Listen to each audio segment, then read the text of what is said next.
The idea of Satyagraha. Mahatma Gandhi returned to India in January 1915. He came from South Africa where he successfully fought the racist regime with a novel method of mass agitation which he called Satyagraha. Mahatma Gandhi 19 जनवरी 1915 में India वापस आए, लेकिन India आने से पहले वो south Africa में सत्याग्रह जैसा एक सक्सेसफुल काम कर चुके थे। इसमें मास एजिटेशन था, यानी कि बहुत सारे लोगों को शामिल किए थे और नॉन वायलेंट तरीके से अपनी बातों को लोगों तक पहुंचाते थे और वो ट्रूथ के लिए फाइट कर रहे थे। वहाँ भी उनका सारा स्ट्रगल काफ़ी सक्सेसफुल रहा। वहाँ भी ब्रिटिश गवर्नमेंट ही थी और वहाँ के काले लोगों पे अत्याचार करती थी। Idea of satyagraha emphasizes the power of truth, the need to search for truth. Satyagraha का मतलब है ट्रूथ का सर्च करना, या फिर ट्रूथ का पावर का बात किया जा रहा है कि सच्चाई में कितना ताकत होता है। सच्चाई को कोई दबा नहीं सकता है, चाहे ऑपरेसर यानी अत्याचारी कितना भी परेशान क्यों नहीं करे। लेकिन जब उसको पता है कि सामने वाले लोग जो मास एजिटेशन कर रहे हैं, वो सत्याग्रह कर रहे हैं, वो सच्चाई के लिए फाइट कर रहे हैं, तो उन्हें भी अल्टीमेटली झुकना पड़ेगा। It suggested that causes was true. If the struggle was against injustice, then physical force was not necessary to fight the oppressor.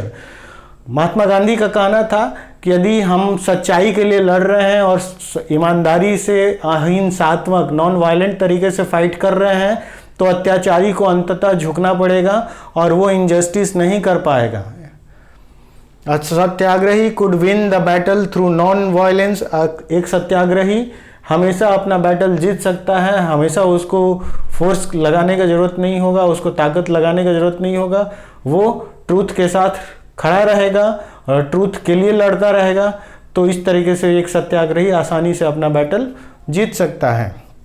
Mahatma Gandhi believe that this dharma of non violence could unite all Indians. Mahatma Gandhi का मानना था कि इस तरीके से सत्याग्रह करने से क्या होगा कि एक धर्म की तरह सभी लोग अपनाना शुरू कर देंगे और इससे इंडिया के सभी लोग, सारे क्लास, सारे ग्रुप्स के लोग आपस में यूनाइटेड हो जाएंगे।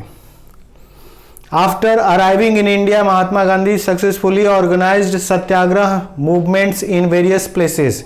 भारत में इंडिया आने के बाद महात्मा गांधी भारत में कई जगहों पे सत्याग्रह के थीम के साथ मूव किए और उनका स्ट्रगल, उनका मूवमेंट इस सत्याग्रह के साथ कई जगह सक्सेसफुल हुआ। 1916 राजकुमार शुक्ला बिहार से महात्मा गांधी को इनवाइट किए। महात्मा गांधी बिहार आए, मोतिहारी जिला में गए और इस तरीके से वहाँ पे हर एक किसानों को, जिनके पास भी ज़मीन 20 कट्ठा थी, 20 कट्ठा थी, उसमें से 3 कट्ठा में उनको नील की खेती करना कंपलसरी किया गया था। और नील की खेती के साथ क्या होता था कि नील की खेती लगातार होने से वो ज़मीन बंजर, बैरन लैंड बन जाता था, no more productive, no more fertile. तो इसकी वजह से क्या हुआ कि राजकुमार शुक्ला के इनविटेशन पे महात्मा गांधी आए और 1917 में चंपारण मूवमेंट हुआ। 1918 अहमदाबाद कॉटन मिल, इस मिल के मालिक का नाम अंबालाल साराभाई था। ये गांधी जी के दोस्त भी थे, फ्रेंड जैसे थे।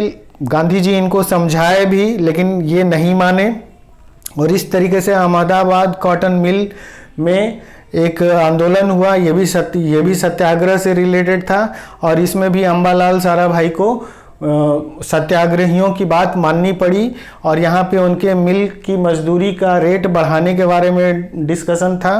प्लेग के टाइम में उनके सैलरीज को 75% बढ़ा दिया गया था और जब प्लेग ख़त्म हो गया, नॉर्मल कंडीशन हो गया, तो उनकी सैलरी को 20% 75 से डिक्रीज करके 20% पर ले आया गया, जिससे कि सारे मिल मजदूर नाराज़ हो गया। उनका मानना था कि नहीं, ये कम से कम 50% तक होना चाहिए और इसके लिए उन्होंने कंडीशन बताया कि वर्ल्ड वार 1 ख़त्म होने के बाद महंगाई बढ़ गई है, तो ये कम से कम 50% तक होना चाहिए था।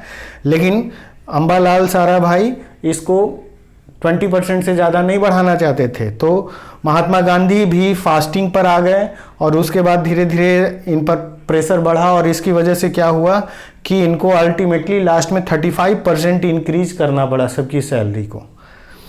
1918 Kheda Gujarat, crop failure and plague epidemic, Sardar Vallabhbhai Patel. इसमें सरदार वल्लभ भाई पटेल ने महात्मा गांधी को बुलाया।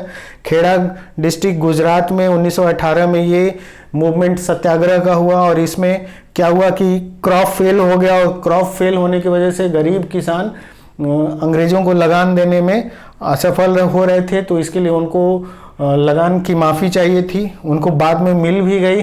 अमीर किसानों पर ये चीज़ लागू किया गया और चूंकि ये गरीबों को रिबेट मिल गया तो बाद में अमीर किसानों ने भी इसको इस टैक्स को देने से मना कर दिया। तो